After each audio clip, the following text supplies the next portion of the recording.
Celakalah para gembala yang membiarkan kambing domba gembalaanku hilang dan terserak. Sebab itu, beginilah firman Tuhan, Allah Israel, terhadap para gembala yang menggembalakan bangsaku. Kamu telah membiarkan kambing dombaku terserak dan tercerai-berai, dan kamu tidak menjaganya. Maka ketahuilah, aku akan membalaskan kepadamu perbuatan-perbuatanmu yang jahat. Demikianlah firman Tuhan. Dan aku sendiri akan mengumpulkan sisa-sisa kambing dombaku dari segala negeri kemana aku mencerai-beraikan mereka. Dan aku akan membawa mereka kembali ke padang mereka. Mereka akan berkembang biak dan bertambah banyak. Aku akan mengangkat atas mereka gembala-gembala yang akan menggembalakan mereka, sehingga mereka tidak takut lagi, tidak terkejut dan tidak hilang seekor pun. Demikianlah firman Tuhan. Sesungguhnya waktunya akan datang. Demikianlah firman Tuhan, bahwa aku akan menumbuhkan tunas adil bagi Daud. Ia akan memerintah sebagai raja yang bijaksana dan akan melakukan keadilan dan kebenaran di negeri. Dalam zamannya Yehuda akan dibebaskan, dan Israel akan hidup dengan tentram. Dan inilah namanya yang diberikan orang kepadanya, Tuhan keadilan kita. Sebab itu demikianlah firman Tuhan. Sesungguhnya waktunya akan datang, bahwa orang tidak lagi mengatakan, demi Tuhan yang hidup, yang menuntun orang Israel keluar dari tanah Mesir, melainkan demi Tuhan yang hidup, yang menuntun dan membawa pulang keturunan kaum Israel keluar dari tanah utara dan dari segala negeri kemana ia telah mencerai-beraikan mereka. Maka mereka akan tinggal di tanahnya sendiri. Mengenai nabi-nabi, hatiku hancur dalam dadaku. Segala tulangku goyah. Keadaanku seperti orang mabuk, seperti laki-laki yang terlalu banyak minum anggur. Oleh karena Tuhan dan oleh karena firman-Nya yang kudus. Negeri telah penuh dengan orang-orang berzina. Sungguh, oleh karena kutuk ini, gersanglah negeri, dan layulah padang-padang rumput di gurun. Apa yang dikejar mereka adalah kejahatan, dan kekuatan mereka adalah ketidakadilan. Sungguh, baik nabi maupun imam berlaku fasik. Di rumahku pun juga aku mendapati kejahatan mereka. Demikianlah firman Tuhan. Sebab itu jalan mereka akan seperti jalan-jalan yang licin bagi mereka. Di dalam gelap mereka akan tersandung dan akan jatuh di sana. Sebab aku akan mendatangkan malapetaka atas mereka dalam tahun waktu mereka dihukum. Demikianlah firman Tuhan. Di kalangan para nabi Samaria, aku melihat ada yang kurang pantas. Mereka bernubuat demi Baal dan menyesatkan umatku Israel. Tetapi di kalangan para nabi Yerusalem, aku melihat ada yang mengerikan. Mereka berzina dan berkelakuan tidak jujur. Mereka menguatkan hati orang-orang yang berbuat jahat, sehingga tidak ada seorang pun yang bertobat dari kejahatannya. Semuanya mereka telah menjadi seperti Sodom bagiku, dan penduduknya seperti Gomora. Sebab itu, beginilah firman Tuhan semesta alam mengenai para nabi itu. Sesungguhnya aku akan memberi mereka makan ipuh dan minum racun. Sebab dari para nabi Yerusalem telah meluas kefasikan ke seluruh negeri. Beginilah firman Tuhan semesta alam. Janganlah dengarkan perkataan para nabi yang bernubuat kepada kamu. Mereka hanya memberi harapan yang sia-sia kepadamu, dan hanya mengungkapkan penglihatan rekaan hatinya sendiri, bukan apa yang datang dari mulut Tuhan. Mereka selalu berkata kepada orang-orang yang menista firman Tuhan, "Kamu akan selamat." Dan kepada setiap orang yang mengikuti kedegilan hatinya, mereka berkata, "Malapetaka tidak akan menimpa kamu." Sebab siapakah yang hadir dalam dewan musyawarah Tuhan, sehingga ia memperhatikan dan mendengar firman-Nya? Siapakah yang memperhatikan firman-Nya dan mendengarnya? Lihatlah, angin badai Tuhan, yakni kehangatan murka, telah keluar menyambar, angin puting beliung, dan turun menimpa kepala orang-orang fasik. Murka Tuhan tidak akan surut sampai Ia telah melaksanakan dan mewujudkan apa yang dirancangnya dalam hatinya. Pada hari-hari yang terakhir, kamu akan benar-benar mengerti hal itu. Aku tidak mengutus para nabi itu, namun mereka giat. Aku tidak berfirman kepada mereka, namun mereka bernubuat. Sekiranya mereka hadir dalam dewan musyawarahku, niscayalah mereka akan mengabarkan firman-Ku kepada umat-Ku, membawa mereka kembali dari tingkah langkahnya yang jahat dan dari perbuatan-perbuatannya yang jahat. Masakan aku ini hanya Allah yang dari dekat? Demikianlah firman Tuhan. Dan bukan Allah yang dari jauh juga. Sekiranya ada seseorang yang menyembunyikan diri dalam tempat persembunyian, masakan aku tidak melihat dia?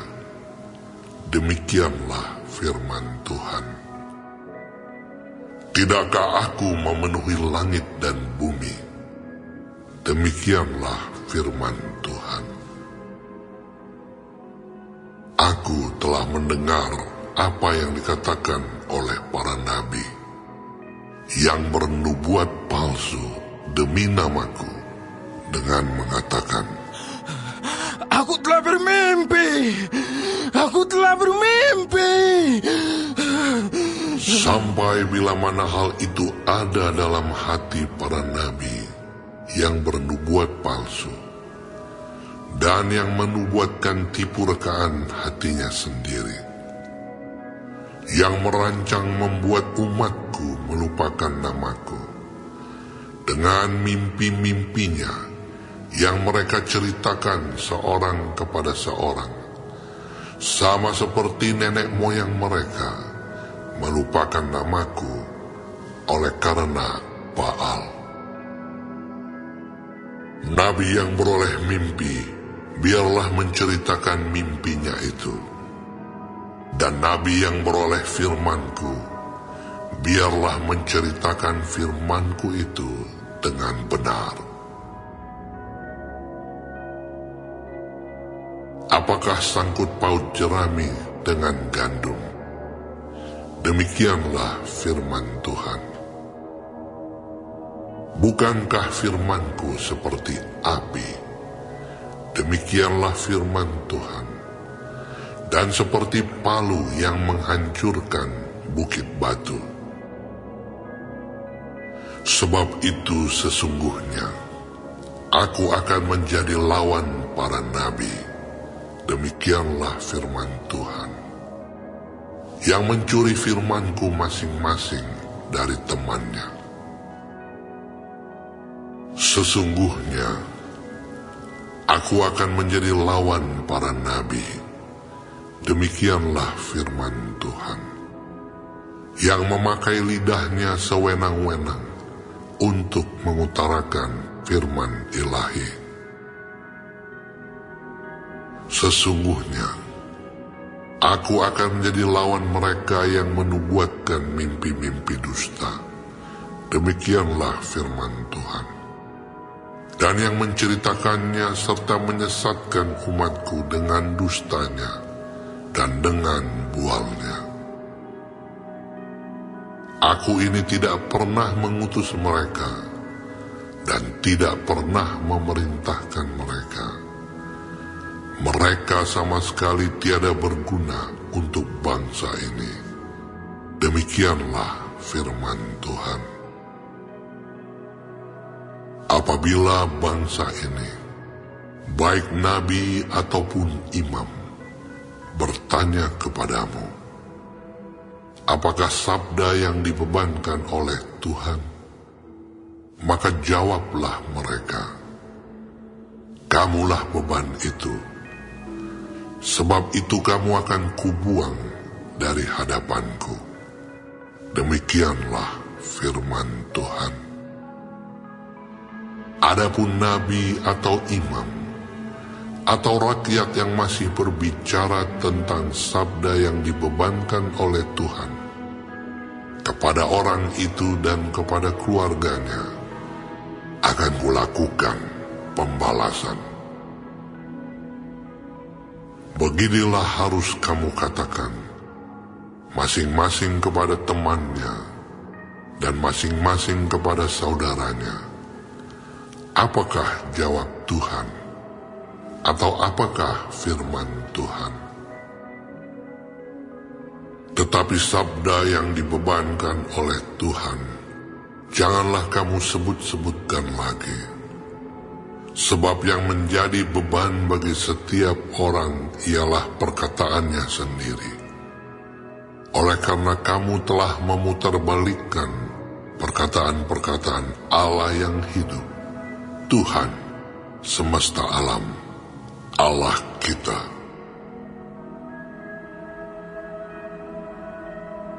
Beginilah engkau harus berkata kepada nabi, apakah jawab Tuhan kepadamu? Atau apakah firman Tuhan? Tetapi jika kamu masih berbicara tentang sabda yang dibebankan oleh Tuhan, maka beginilah firman Tuhan. Oleh karena kamu masih memakai ungkapan sabda yang dibebankan oleh Tuhan itu, sekalipun aku mengutus orang kepadamu mengatakan, janganlah kamu berbicara tentang sabda yang dibebankan oleh Tuhan. Maka sesungguhnya aku akan menangkap kamu dan membuang kamu dari hadapanku.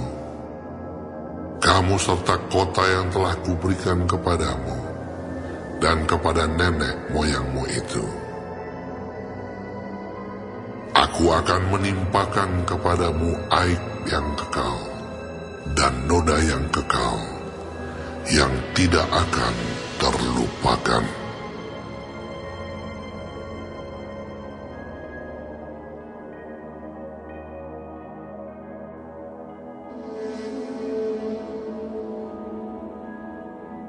Firman yang datang kepada Yeremia tentang segenap kaum Yehuda dalam tahun keempat pemerintahan Yoyakim bin Yosia, Raja Yehuda, yaitu dalam tahun pertama pemerintahan Nebukadnezar, Raja Babel.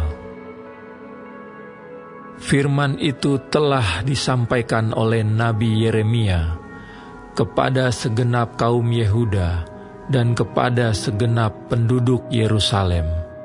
Katanya, sejak dari tahun yang ke-13 pemerintahan Yosia bin Amon, Raja Yehuda, sampai hari ini, jadi sudah 23 tahun lamanya, firman Tuhan datang kepadaku, dan terus-menerus aku mengucapkannya kepadamu, tetapi kamu tidak mau mendengarkannya.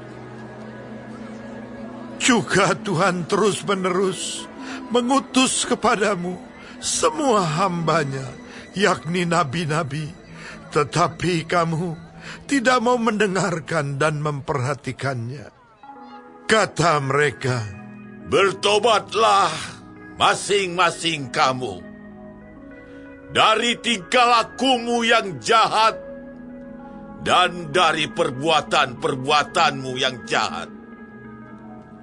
Maka kamu akan tetap diam di tanah yang diberikan Tuhan kepadamu dan kepada nenek moyangmu dari selama-lamanya sampai selama-lamanya.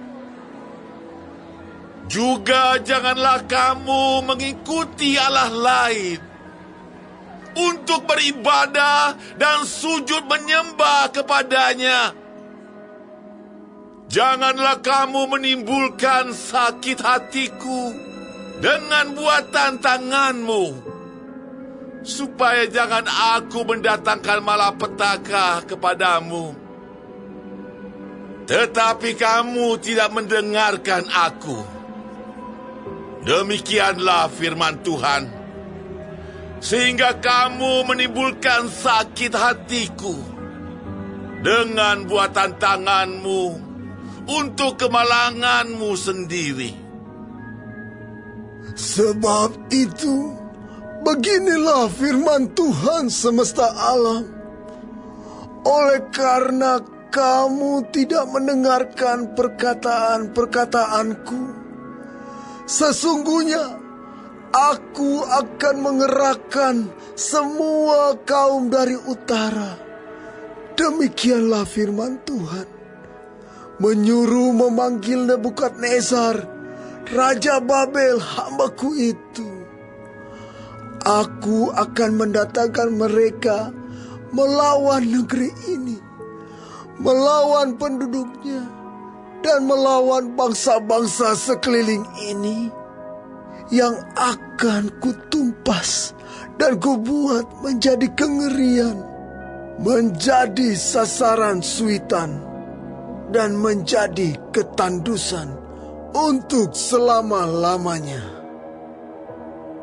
Aku akan melenyapkan dari antara mereka suara kegirangan dan suara sukacita, suara pengantin laki-laki dan pengantin perempuan, bunyi batu kilangan dan cahaya pelita. Maka seluruh negeri ini akan menjadi reruntuhan dan ketandusan, dan bangsa-bangsa ini akan menjadi hamba kepada Raja Babel 70 tahun lamanya. Kemudian sesudah genap ke-70 tahun itu, demikianlah firman Tuhan, maka aku akan melakukan pembalasan kepada Raja Babel dan kepada bangsa itu oleh karena kesalahan mereka, juga kepada negeri orang-orang Kasdim, dengan membuatnya menjadi tempat-tempat yang tandus untuk selama-lamanya. Aku akan menimpakan kepada negeri ini segala apa yang kufirmankan tentang dia, yaitu segala apa yang tertulis dalam kitab ini, seperti yang telah dinubuatkan Yeremia tentang segala bangsa itu. Sebab mereka pun juga akan menjadi hamba kepada banyak bangsa-bangsa dan raja-raja yang besar. Dan aku akan mengganjar mereka setimpal dengan pekerjaan mereka dan setimpal dengan perbuatan tangan mereka. Beginilah firman Tuhan Allah Israel kepadaku. Ambillah dari tanganku piala berisi anggur kehangatan amarah ini, dan minumkanlah isinya kepada segala bangsa yang kepadanya aku mengutus engkau, supaya mereka minum menjadi terhuyung-huyung dan bingung karena pedang yang hendak kukirimkan ke antaranya. Maka aku mengambil piala itu dari tangan Tuhan, lalu meminumkan isinya kepada segala bangsa yang kepadanya Tuhan mengutus aku, yakni kepada Yerusalem dan kota-kota Yehuda, beserta raja-rajanya dan pemuka-pemukanya, untuk membuat semuanya itu menjadi reruntuhan, ketandusan, dan sasaran suitan, dan kutuk, seperti halnya pada hari ini. Kepada Firaun Raja Mesir, beserta pegawai-pegawainya, dan pemuka-pemukanya, dan segenap rakyatnya, juga kepada semua orang campuran dari berbagai-bagai bangsa, kepada semua raja negeri Us, kepada semua raja negeri Filistin, yakni Askelon, Gaza, Ekron, dan orang-orang yang masih tinggal hidup di Asdod, kepada Edom, Moab, dan Bani Amon, kepada semua raja Tirus, semua raja Sidon, dan kepada raja-raja tanah pesisir di seberang laut, kepada Dedan, Tema, Bus, dan kepada orang-orang yang berpotong tepi rambutnya berkeliling, kepada semua raja Arab yang tinggal di padang gurun, kepada semua raja Zimri, kepada semua raja Elam, dan kepada semua raja Madai, kepada semua raja dari utara, yang dekat dan yang jauh, satu demi satu, dan kepada semua kerajaan dunia yang ada di atas muka bumi. Juga Raja Sesak akan meminumnya sesudah mereka. Kemudian haruslah kau katakan kepada mereka, beginilah firman Tuhan semesta alam, Allah Israel. Minumlah sampai mabuk dan muntah-muntah. Rebahlah dan jangan bangun lagi, oleh karena pedang yang hendak kukirimkan ke antara kamu. Tetapi apabila mereka enggan menerima piala itu dari tanganmu untuk meminum isinya, maka haruslah kau katakan kepada mereka, beginilah firman Tuhan semesta alam. Kamu wajib meminumnya. Sebab sesungguhnya di kota yang namaku telah diserukan di atasnya, aku akan mulai mendatangkan malapetaka masakan kamu ini akan bebas dari hukuman? Kamu tidak akan bebas dari hukuman, sebab aku ini mengarahkan pedang ke atas segenap penduduk bumi.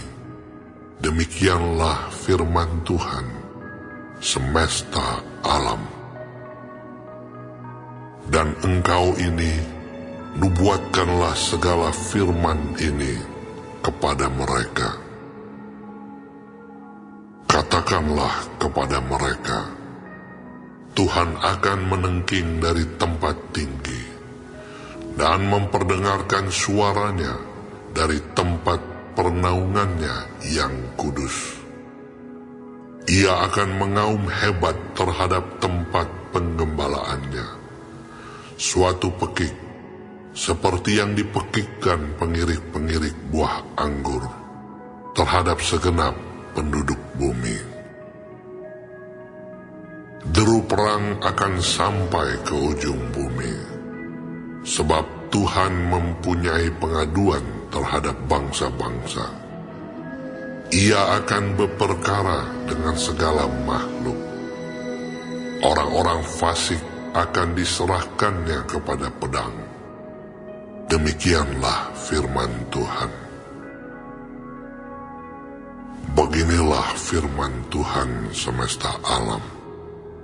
Sesungguhnya malapetaka akan menjalar dari bangsa ke bangsa. Suatu badai besar akan berkecamuk dari ujung-ujung bumi.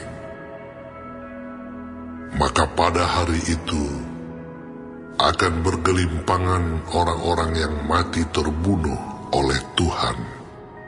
Dari ujung bumi sampai ke ujung bumi, mereka tidak akan diratapi, tidak akan dikumpulkan dan tidak akan dikuburkan.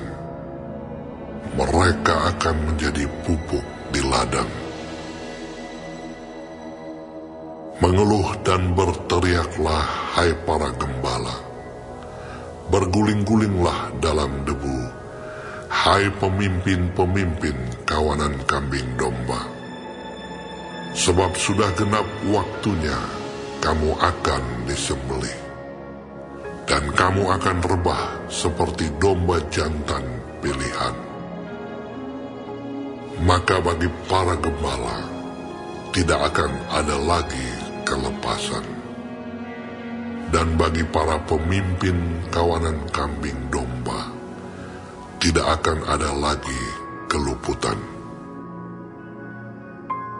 Dengar, para gembala berteriak, para pemimpin kawanan kambing domba mengeluh, sebab Tuhan telah merusakkan padang gembalaan mereka, dan sunyi sepilah padang rumput yang sentosa, oleh karena murka Tuhan yang menyala-nyala itu.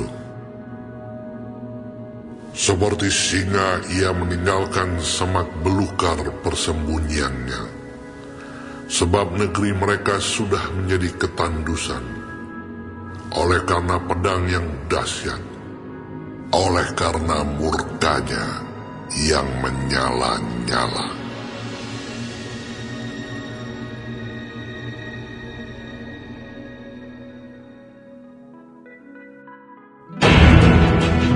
Lalu Pilatus mengambil Yesus dan menyuruh orang menyesah dia. Prajurit-prajurit menganyam sebuah mahkota duri dan menaruhnya di atas kepalanya. Mereka memakaikan dia jubah ungu dan sambil maju ke depan, mereka berkata, Salam, hai Raja orang Yahudi. Lalu mereka menampar mukanya. Pilatus keluar lagi dan berkata kepada mereka, Lihatlah, aku membawa dia keluar kepada kamu, supaya kamu tahu bahwa aku tidak mendapati kesalahan apapun padanya. Lalu Yesus keluar, bermahkota duri dan berjubah ungu. Maka kata Pilatus kepada mereka, Lihatlah manusia itu. Ketika imam-imam kepala dan penjaga-penjaga itu melihat dia, berteriaklah mereka, Salibkan dia! Salibkan dia! Kata Pilatus kepada mereka, ambil dia dan salibkan dia, sebab aku tidak mendapati kesalahan apapun padanya." Jawab orang-orang Yahudi itu kepadanya, Kami mempunyai hukum, dan menurut hukum itu ia harus mati, sebab ia menganggap dirinya sebagai anak Allah. Ketika Pilatus mendengar perkataan itu, bertambah takutlah ia. Lalu ia masuk pula ke dalam gedung pengadilan dan berkata kepada Yesus, "Dari manakah asalmu?" Tetapi Yesus tidak memberi jawab kepadanya. Maka kata Pilatus kepadanya, "Tidakkah engkau mau bicara dengan aku? Tidakkah engkau tahu bahwa aku berkuasa untuk membebaskan engkau dan berkuasa juga untuk menyalibkan engkau?" Yesus menjawab, Engkau tidak mempunyai kuasa apapun terhadap aku. Jikalau kuasa itu tidak diberikan kepadamu dari atas. Sebab itu, Dia yang menyerahkan aku kepadamu lebih besar dosanya. Sejak itu Pilatus berusaha untuk membebaskan dia, tetapi orang-orang Yahudi berteriak, Jikalau engkau membebaskan dia, engkau bukanlah sahabat Kaisar. Setiap orang yang menganggap dirinya sebagai raja, ia melawan Kaisar. Ketika Pilatus mendengar perkataan itu, ia menyuruh membawa Yesus keluar. Dan ia duduk di kursi pengadilan di tempat yang bernama Litostrotos, dalam bahasa Ibrani Gabata. Hari itu ialah hari persiapan Paskah, kira-kira jam 12. Kata Pilatus kepada orang-orang Yahudi itu, "Inilah rajamu." Maka berteriaklah mereka, Enyahkan dia! Enyahkan dia! Salibkan dia!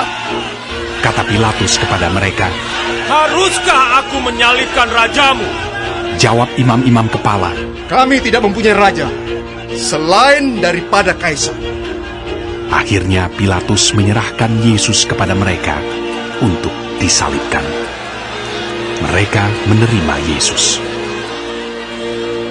Sambil memikul salibnya, ia pergi keluar ke tempat yang bernama tempat tengkorak, dalam bahasa Ibrani, Golgota. Dan di situ ia disalibkan mereka, dan bersama-sama dengan dia disalibkan juga dua orang lain sebelah menyebelah, Yesus di tengah-tengah. Dan Pilatus menyuruh memasang juga tulisan di atas kayu salib itu, bunyinya, Yesus, orang Nazaret, Raja orang Yahudi. Banyak orang Yahudi yang membaca tulisan itu, sebab tempat di mana Yesus disalibkan letaknya dekat kota, dan kata-kata itu tertulis dalam bahasa Ibrani, bahasa Latin, dan bahasa Yunani. Maka kata imam-imam kepala orang Yahudi kepada Pilatus, Jangan engkau menulis Raja orang Yahudi, tetapi bahwa ia mengatakan, Aku adalah Raja orang Yahudi. Jawab Pilatus, "Apa yang kutulis tetap tertulis." Sesudah prajurit-prajurit itu menyalibkan Yesus, mereka mengambil pakaiannya, lalu membaginya menjadi 4 bagian. Untuk tiap-tiap prajurit 1 bagian. Dan jubahnya juga mereka ambil. Jubah itu tidak berjahit. Dari atas ke bawah hanya 1 tenunan saja. Karena itu mereka berkata seorang kepada yang lain, Janganlah kita membaginya menjadi beberapa potong, tetapi baiklah kita membuang undi untuk menentukan siapa yang mendapatnya. Demikianlah hendaknya supaya genaplah yang ada tertulis dalam kitab suci. Mereka membagi-bagi pakaianku di antara mereka, dan mereka membuang undi atas jubahku. Hal itu telah dilakukan prajurit-prajurit itu. Dan dekat salib Yesus berdiri ibunya dan saudara ibunya, Maria, istri Klopas, dan Maria Magdalena.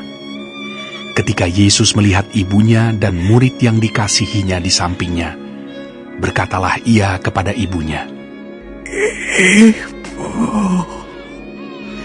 inilah anakmu. Kemudian katanya kepada murid-muridnya, Inilah ibumu. Dan sejak saat itu, murid itu menerima dia di dalam rumahnya.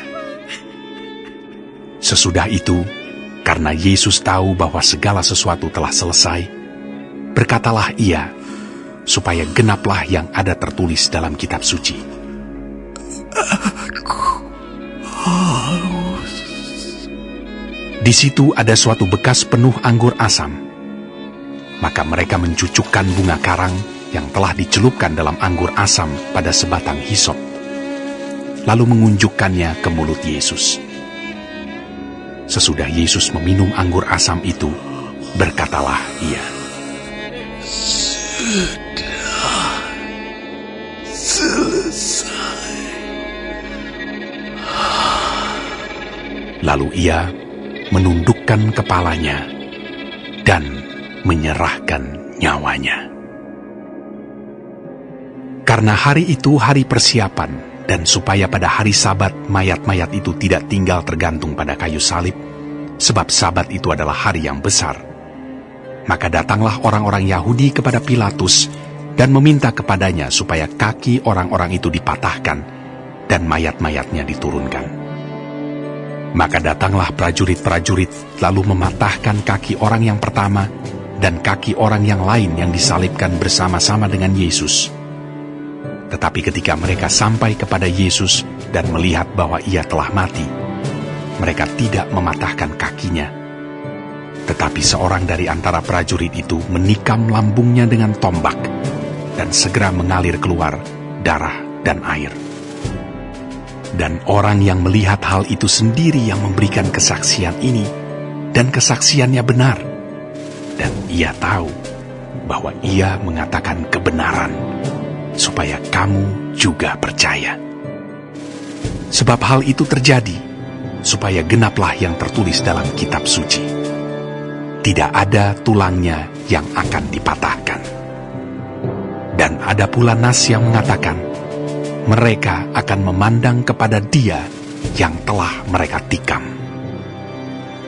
Sesudah itu, Yusuf dari Arimatea, ia murid Yesus, tapi sembunyi-sembunyi karena takut kepada orang-orang Yahudi, meminta kepada Pilatus supaya ia diperbolehkan menurunkan mayat Yesus.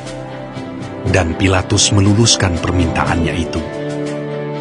Lalu datanglah ia dan menurunkan mayat itu. Juga Nikodemus datang ke situ.